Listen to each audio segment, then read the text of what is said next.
Welcome back to Cycle Wisdom, where we empower women to restore natural menstrual cycles to improve health and promote fertility.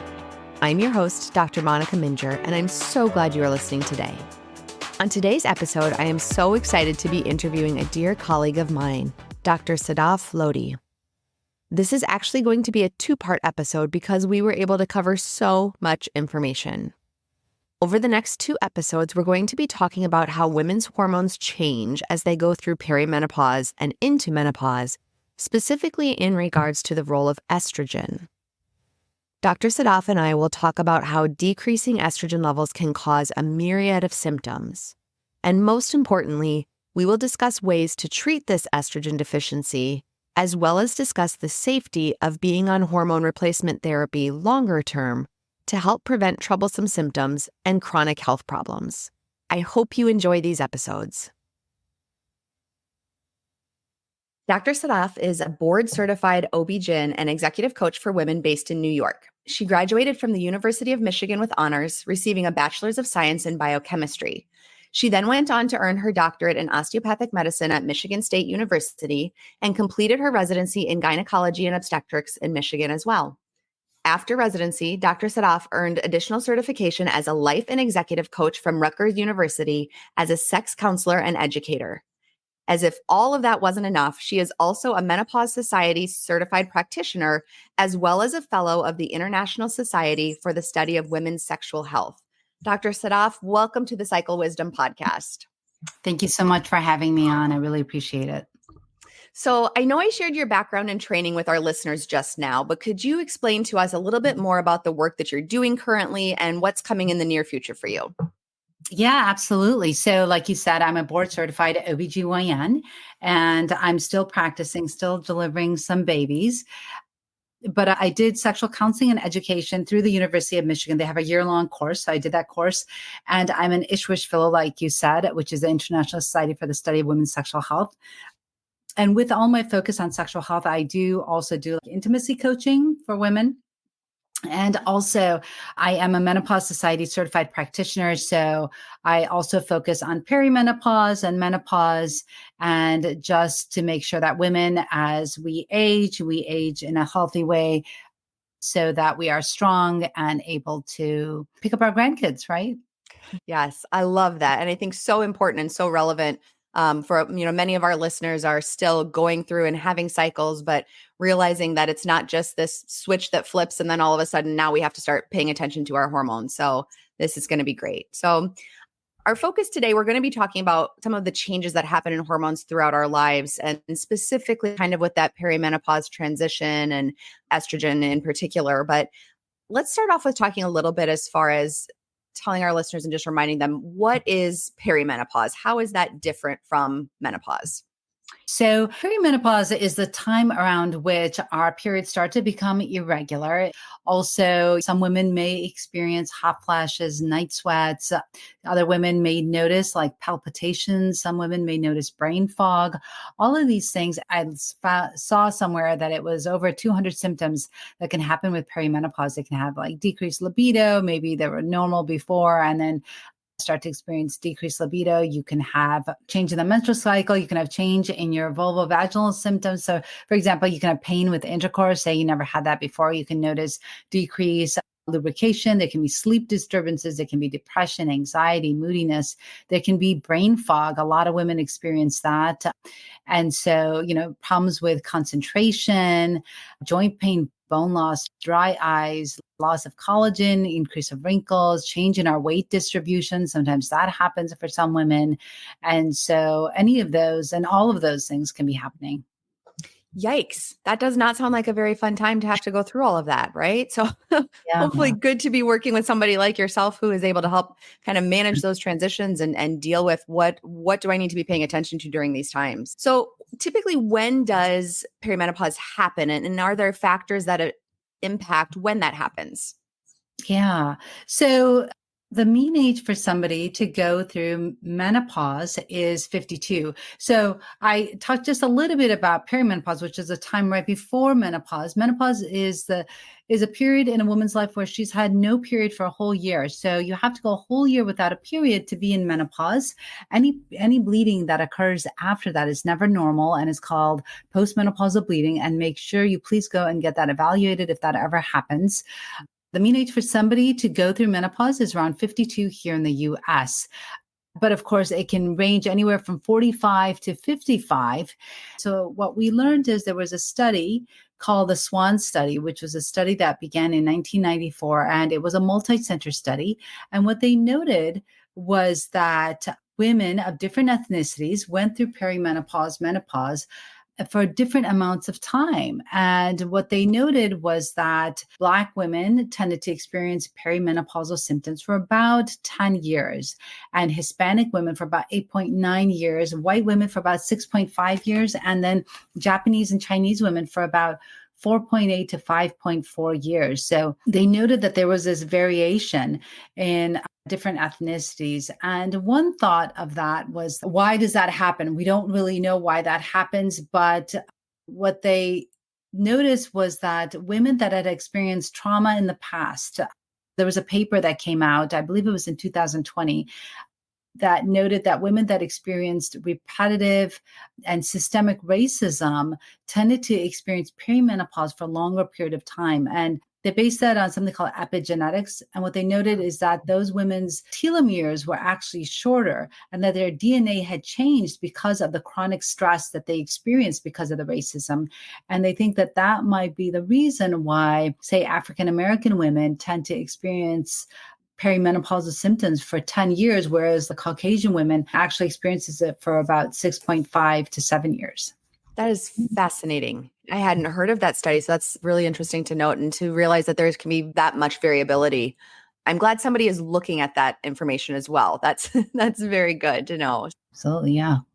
I know you had mentioned lots of the different symptoms as far as what people can experience during perimenopause and into menopause, but let's talk specifically as far as vaginal dryness, urinary symptoms that women may experience. So tell me a little bit more about that and what people can do to help prevent that or navigate that. Yeah. What we call that is genitourinary syndrome of menopause. And what we notice is during this time, we have a decrease in estrogen, right? And when we have that decrease in estrogen, we have that decrease throughout the whole body.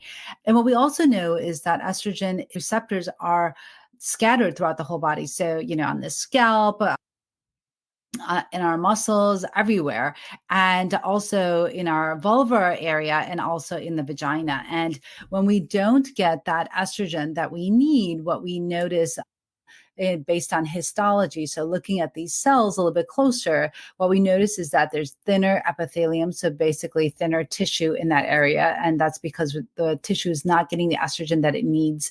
There's also a decrease in that smooth muscle and collagen, which decrease the elasticity. So basically what happens is that a normal vagina is more elastic and, kind of can stretch and expand. As we know with childbirth, it expands to allow that baby to come through the vaginal vault. And during menopause, and even the shift starts to happen in perimenopause, is that vagina isn't as pliable, isn't as able to be as elastic, as stretchy as it once was because of that decrease in estrogen. Also, there's decreased blood flow, there's decreased lactobacillus. So what happens is that when we have decreased lactobacillus, then our whole microbiome of the vagina will change as well when we have this decreased estrogen. And so it'll allow increased bacteria during this time of perimenopause, menopause. And so what's really important is that this low estrogen state results in all these changes in the genitourinary tract. So it results in vaginal dryness, pain with sex, decreased lubrication with sex, and really can be very bothersome to women and can cause a lot of problems and can impact their quality of life. And especially if women want to continue to be sexually active. There are some women, it's interesting actually, in the clinic, I'll see women and they'll say like, oh, sexually active, well, that part of me is done, as if like, your sexual life just shuts off once you hit perimenopause, menopause. And they think that, oh, they're like, well, it's just painful and I just don't want sex anymore. It just hurts too much. Or they'll say that, I do want to have sex, but it hurts. And that all of those things are valid and it's normal that it can happen, but we have ways to treat it. And I think that's the thing that perhaps some practitioners may not be aware of. And one of the most important things that we can do for women as they age is to give them vaginal estrogen. And that's because it will increase that blood flow back into the vulvar vaginal area. It will decrease pain with sex. It's going to increase lubrication by just increasing that blood flow and hopefully prevent pain with intercourse, which can be really upsetting to women, and also prevent chronic irritation and prevent overactive bladder, which is really important. So, women during this time of life may feel like they always have to go to the bathroom, or maybe they'll go to the bathroom right before they leave to go somewhere because they don't want to have to feel like they have to rush to the bathroom again. And going on vaginal estrogen will prevent that. It'll also prevent recurrent bladder infections. And we know as women get older, they're very susceptible to getting recurrent bladder infections. By going on this vaginal estrogen, it can really prevent that. We know also with women that are in nursing homes and who sometimes get sick in nursing homes, one of the first things when they go to the ER, if they get really sick or if they start having hallucinations, is we'll check them for a UTI to make sure they don't have what we call urosepsis, which is basically bacteria in the blood. Sepsis affects a lot of different organs, and it can also affect your blood pressure and all these other things that happen. But basically, if somebody becomes that, especially in the elderly, it can lead to even death. So one thing that we can do as practitioners is really prescribe that vaginal estrogen as if it's water, because we know that one, it doesn't go throughout the whole body. It stays in that area. And so it is local. And two, that it can prevent recurrent UTIs. And if we know that it can prevent this, why not take that added measure and place women on vaginal estrogen? Yeah, I love that. So I think a lot of women have heard, okay, going on hormones. Like, I don't want to go on hormones. I worry about the side effects. I've heard that people can get blood clots from estrogen. So Yeah. could you just explain a little bit to our listeners kind of the difference between doing something like a vaginal estrogen versus like a pill version of estrogen, or even a topical cream, and where those other types of estrogen may be indicated and what to watch for? Absolutely. So let's start with the vaginal estrogen. So we know that vaginal estrogen comes in different forms. There's like a suppository form that you can put in the vagina. There is a cream that I like to personally prescribe for women, and that's because you can put it inside the vagina and you can also rub it outside of the vulva to maintain that vulvar integrity. And you can rub it in to make sure it does go into the tissues. There's also a ring that you can put in. And actually, it's good to do for women that don't have as much manual dexterity, meaning like it's hard for them to do it themselves, or that they have a hard time putting cream in. And so, maybe they have limited mobility. So for like nursing home patients, you can put in that vaginal estrogen ring so that they get the benefit of estrogen in the vagina and they don't have to worry about doing it every day. Or usually the way we prescribe vaginal estrogen is that for the first 2 weeks, you do it every single night. You put the cream in the vagina. And then after those 2 weeks, you do it twice a week for basically the rest of your life. And that's what I tell women. So there's different ways to do that vaginal estrogen. And again, that just stays local. It doesn't really go throughout the whole body. When we talk about systemic estrogen, so estrogen that we're looking at for menopausal symptoms such as hot flashes, night sweats, mood swings, and things like that, we're thinking about something like you can take oral estrogen. You can also there's like a gel or a spray that you can put on your wrist. You can also do a patch. And the patch, actually, I typically do the patch first because I feel like it is the safest. Can you get a blood clot? If you take it orally, maybe there's a small risk of blood clot, but we don't really see that often. But the transdermal patch is actually, you can even do that in somebody that has high blood pressure. You can even do that in somebody that has factor V Leiden deficiency. There are studies, and you can look up those studies on factor V Leiden and whether or not you can give a patch. And it turns out you can. You can put women on the transdermal estrogen estradiol patch. You can also look at whether or not women that have had BRCA positive testing. I know women are very weary about going on estrogen if they've had a diagnosis of breast cancer or treatment for that. Of course, you don't want to give estrogen when they're actively being treated for their breast cancer, but can breast cancer patients, who have had it in the past, who are now in remission, can they go on it? And there have been some studies that say, yes, they can, for those menopausal symptoms. So it's really important. Obviously, this podcast is not meant to be medical advice. So if you are in menopause and if you have any of those things, I would advise you to check with your gynecologist or check with your primary care doctor about whether or not you're a candidate for estrogen therapy. But, really important to know that there are modalities to use for estrogen. And remember that menopausal hormonal therapy is not contraception, right? So contraception, we say, it's a lot of times it's oral, it's birth control pills. And we will say not to take it, if you have high blood pressure after the age of 35, we will say definitely you cannot have it if you have a blood clotting disorder, any of those things, right? But the menopausal hormonal therapy is not contraception. It does not have those high doses of estrogen and progesterone. And so that's made differently. And so that's why we say that even with some of those things that we may have thought of as a contraindication for birth control pills, you can still take the patch. Remember, this is the estradiol patch because it's not going through the liver. It's not having that first pass effect, that you can still get treatment for your hot flashes and night sweats. And remember, if you decide you do not want to go on hormone therapy because you feel for whatever reason, you decide it's not for you, that's okay. There is still treatment for your hot flashes, and there is a medication that you can use for hot flashes and night sweats specifically. If you don't want to use hormones or if you're not a candidate for hormones, you can use this. But remember, it's not going to the root cause. If you're looking for the root cause of why you're having the hot flashes and night sweats, it's because of the decreased estrogen. It works in the brain. It works on those receptors for the hot flashes and night sweats.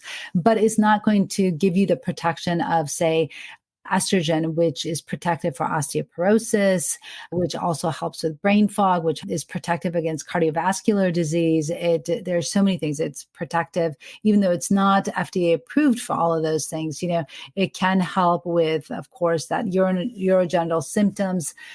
Maybe not as much as the vaginal estrogen, but it does help a little bit. And also it can help with mood and sleep disorders, or, sleep disturbances rather, that happen during perimenopause and menopause. So there's a lot of benefit to going on estrogen that you will not see by going on other medication or using other medication for the hot flashes, night sweats. But if you're not a candidate or you're not able to use it, then there are definitely other options. Yeah. I hope you have enjoyed part 1 of 2 of this great conversation with Dr. Sadaf. Hopefully it has stirred up some more questions for you and started the process of thinking about how estrogen impacts so much more than just your menstrual cycles and fertility.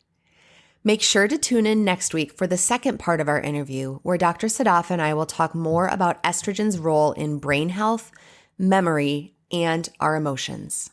If you're ready to work with our elite team of healthcare professionals, go to our website, radiantclinic.com, to schedule a free discovery call with me and learn more about our package-based pricing for comprehensive care. We are currently able to see people for in-person appointments in the Cedar Rapids, Iowa area, or can arrange for a telehealth visit if you live in the state of Iowa or Illinois. Thank you so much for listening to this episode. Please share this podcast with someone in your life who would benefit from our services. Remember to subscribe to this podcast for more empowering content that I look forward to sharing with you on our next episode of Cycle Wisdom.